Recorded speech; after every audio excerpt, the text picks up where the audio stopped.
Great out of doors. Restful, calm, majestic. There's nothing like it to give you the feeling that it's great to be alive. Everyone shares in the feeling. Everyone, that is, except Ed Parmalee. Ed has a problem. No, it isn't Marion, his wife. It's this. Ed doesn't know what's making that noise. What's more, he's afraid to find out. Why? He's scared it might be something serious, and his fear has frozen his judgment. He knows something is the matter with the engine, but because he's scared of what it might be, he won't admit anything's wrong. That's what a simple fear can do. Here are some other things it can do. Ed, what's that noise? Noise? What noise? Ed's not really an idiot. He's simply denying the source of anxiety, pretending there's nothing there. Fear can also make us project the anxiety, try to laugh it off. It's a kind of knock-knock, knock-knock. Oh, I get it. Knock, knock. Who's there? Marion. Marion who? Marion Haste, Repentant Leisure. Or, if that doesn't work, there's the camouflage called icy disdain. Why don't you go back to Glasner's garage? Now, Ed, you're just being stubborn. Just the way you are about your stomach trouble. Oh, for crying out loud, lay off, will you? And that was the last refuge in ducking the issue. Anger. Unreasoning anger. But you can't drive away anxiety about your car or your stomach by denial, sarcasm, or anger. There are always reminders.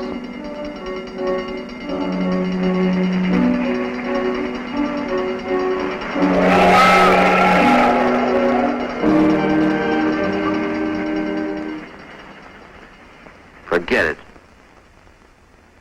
And there comes a time when it's impossible to ignore the trouble any longer.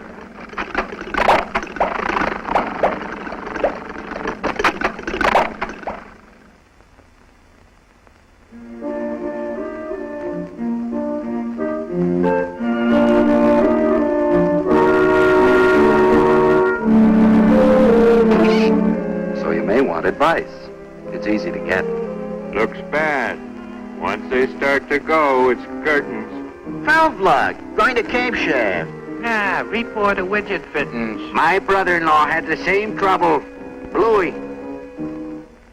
Ed is now more confused and worried than he was before. But what's this?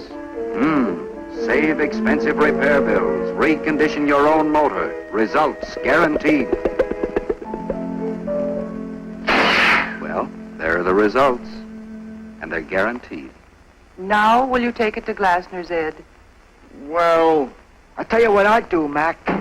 A place down the road a ways, a fellow named Clyde. Got a special system for taking a motor down. Save you some dough.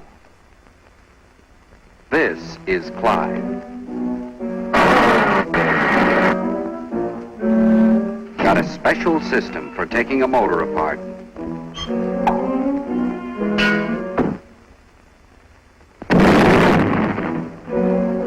Little less shape than I figured, Jack. I gotta put in king-size ring flangers, ammo distillate pump suppressors, and mill a casing mount. Ed didn't save a dime by going to Clyde.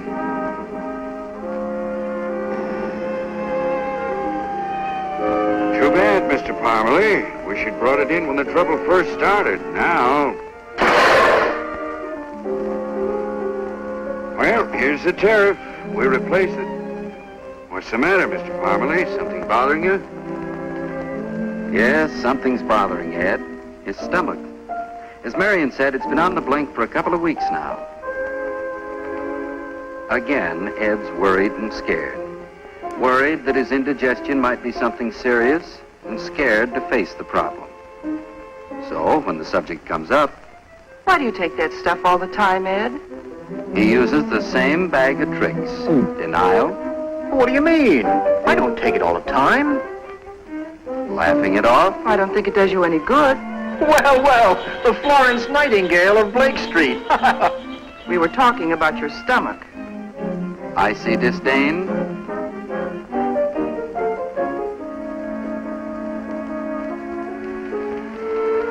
and finally anger. Ed, Ed, I wish you'd go and see a doctor. Out! Get out! Just a minute, Ed. Huh? You're being pretty difficult, you know.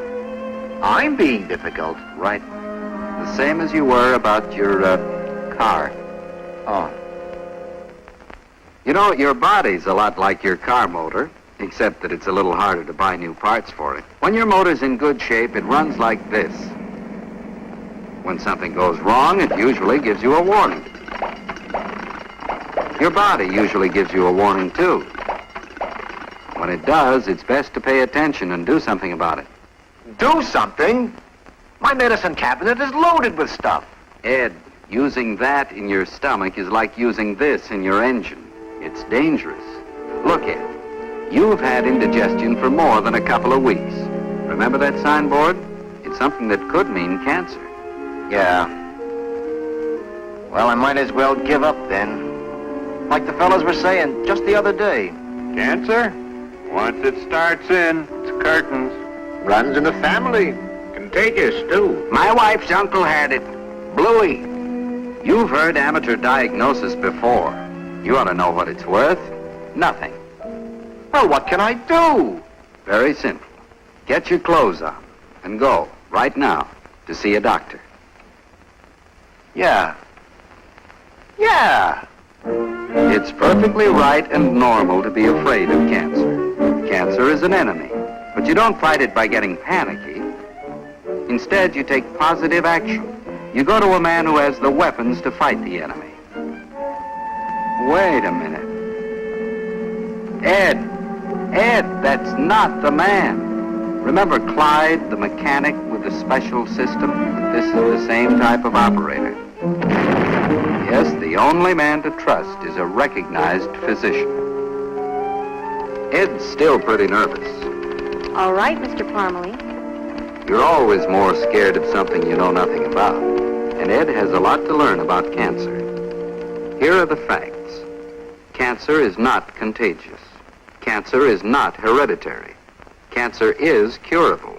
Thousands of Americans are cured of cancer every year by one or more of 3 recognized cures: surgery, X-ray, and radium.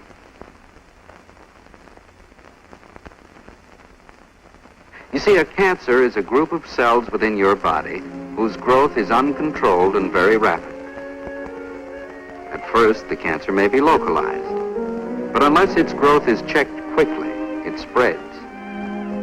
It may spread this way by direct extension, or, which is even more dangerous, it may spread like this, with cells leaving the main part of the cancer and entering the bloodstream to lodge and grow in other parts of the body. This is called metastasis. It can happen to a cancer at any time. When it does, the problems of locating and attacking the cancer are greatly increased. Cancer must be found and treated before it extends too far or metastasizes. Early examination is half the battle in successful cancer treatment. That means going to a doctor. With new scientific methods, we can accurately detect cancer much earlier than we could even 5 years ago. But in order to get to a doctor early, we must constantly be on the lookout for cancer's danger signals. Watch for these. Any sore that does not heal, a lump or thickening in the breast or elsewhere, unusual bleeding or discharge, any change in a wart or mole, persistent indigestion or difficulty in swallowing, persistent hoarseness or cough, any change in normal bowel habits. Thousands of people are enjoying life today because they went to their doctors early. But the fact is that twice as many people could be cured of cancer every year if we would all do these things. Watch for the danger signals. Ignore rumor mongers. Keep away from quacks. Put no trust in so-called home remedies for cancer. Go to the doctor regularly for checkups and go immediately when a symptom shows up that might mean cancer. But here's Ed again a few days later, waiting for the results of his examination.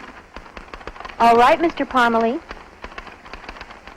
Well, Ed, here are the answers you've been waiting for. Ed realizes now how valuable was the time he wasted in denial, sarcasm, and anger. And worry. get to the point you're most concerned about, though, Ed. You do not have cancer. I don't... Oh, knucklehead I've been. Oh, why didn't I get down here weeks ago? Oh, boy, no more worrying. Hold it, Ed. It is foolish to worry day and night about cancer, but it's just as foolish not to worry about it at all. Be on guard. Don't let fear make a mess of your life again, but use your good common sense. Well, Ed's not making the same mistake twice. Now he watches for warning signals and goes to a doctor every 6 months for a checkup, no matter how well he may feel. Oh, yes, and so does Marion. And what a difference it makes, ensuring their health, their peace of mind, and their dispositions. Ed and Marion are able to enjoy life to its fullest.